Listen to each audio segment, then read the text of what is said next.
네, 배임과 횡령 등의 혐의로 기소가 돼 실형을 선고받은 이재현 CJ그룹 회장이 재상고를 포기했습니다.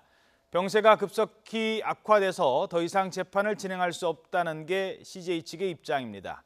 백성문 변호사와 함께 이 내용을 포함한 사회 이슈들에 대해서 얘기 나눠보겠습니다. 안녕하십니까? 네, 안녕하세요.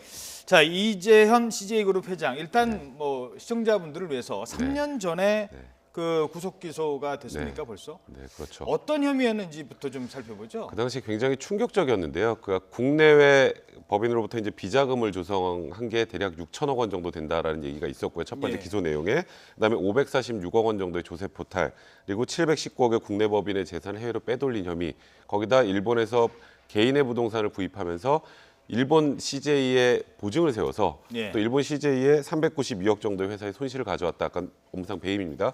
그런 모든 혐의들을 가지고 구속 기소가 됐다가 이제 대법원에서, 그러니까 항소심까지는 인정이 됐습니다. 모든 혐의가 인정된 건 아니고 한 115억 정도의 횡령하고 309억의 배임, 그다음에 조세 포탈이 한 250억 정도 인정이 됐었는데 대법원에서 이제 파기환송이 됐습니다.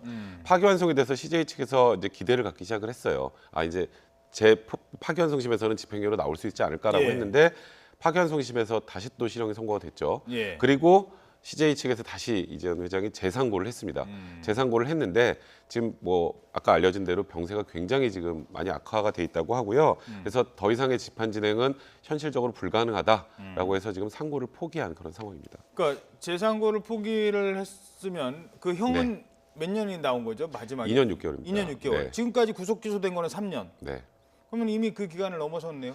지금 근데 그 몸 상태가 너무 안 좋아서 구속 상태는 지금 말씀하셨던 것처럼 굉장히 오래됐지만 대부분 구속 집행정지 상황이었죠. 병원에 있었죠? 대부분 병원에 있었으니까 그거는 구속 일수에 산입이 안 됩니다. 그렇죠. 이제 그러니까 이제 더 큰 문제가 뭐냐면 구속 집행정지 상태라는 거는 어쨌건 재판받는 과정에서 몸이 아프니까 치료하면서 이제 재판을 받게 해주는 건데 이제 상고를 포기하는 순간 이제 기결수가 되잖아요. 그렇죠. 기결수가 되면은 구속 집행정지가 아니라 형 집행정지로 다시 신청을 해야 됩니다. 그래서 이번에 상고 포기를 하면서 이제 형 집행정지를 또 다시 신청한 상황이에요. 지금 사리코마리투스라는 병인데요, 유전병인데 손발 근육이 축소돼서 현실적으로 지금은 숟가락도 거의 들기 힘든 정도의 상황이 됐다고 하는데요. 그런 부분 때문에 건강이 안 좋다라는 거, 이전 회장 같은 경우는 지금 주지의 사실, 공지의 사실이기 때문에 아마도 형 집행정지도 일단은 받아들여질 것 같다는 생각이 듭니다. 자, 그렇다면은 이재현 CJ 회장이 얼마나 아픈 건지, 그리고 앓고 있는 병이 어떤 건지 자세히 살펴보도록 하겠습니다. 국민 여러분께 심려를 끼쳐드려서 대단히 죄송합니다.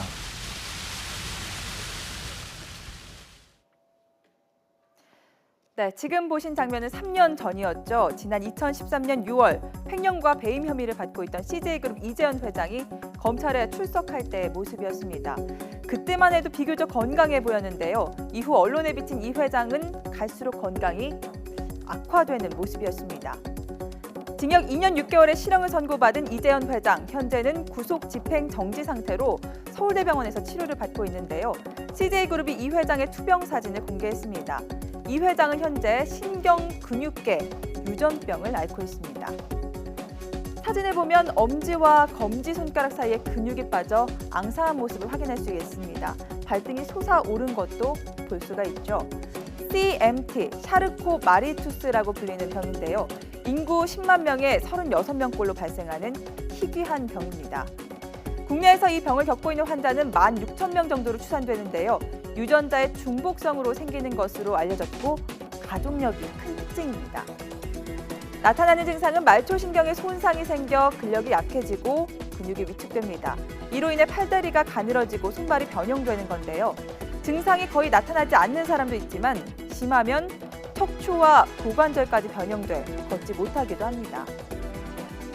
현재 이재현 회장은 손발이 휘어져 변형이 크게 나타난 상태죠. 근본적인 치료법은 아직 없고 증상을 완화하는 치료만 받을 수가 있습니다. 삼성그룹 창업주인 고 이병철 회장과 부인 박두을 여사, 고 이맹희 CJ그룹 명예회장도 이 병을 앓았고요. 또 딸인 이미경 CJ그룹 부회장도 같은 질환을 갖고 있는 것으로 전해집니다. 자, 그래서 이번에 재상고를 이제 포기를 하면서 그러면 아픈 분이 어떻게든 끝까지 가서 재판을 받는 게 일반적인 건데 네. 재상고를 이제 포기를 했어요. 그러면서 일각에서는 뭐 광복절 특사를 노린 것 아니냐 이런 의혹이 있거든요. 그러니까 뭐 의혹이라기보다 사실상 재상고를 포기했다라는 건 8.15 특사에 기대를 하는 겁니다. 그러니까 다른 뭐 재벌 회장들 통상적으로 이상하게 멀쩡하셨던 분들이 구치소나 교도소를 가면은 굉장히 아파지셔가지고 뭐 형집행정지나 구속집행정지 많이 있었잖아요. 네. 근데 다른 분들하고 좀 다르게 이재현 회장은 지금 좀 전에 언급하셨던 것처럼 뭐 샤르코 마리투스라는 병이 엄청나게 희귀한 병인데 지금 증세가 굉장히 심하게 악화가 돼 있다라고 해서 여론도 그렇게 나쁘지 않은 상황이란 말이에요. 그래서 아마도 CJ 측에서는 이번에 8.15 특사를 하겠다는 이 정부의 입장을 듣고 고민하다가 상고를 진행하고 있으면 특사를 못 받습니다.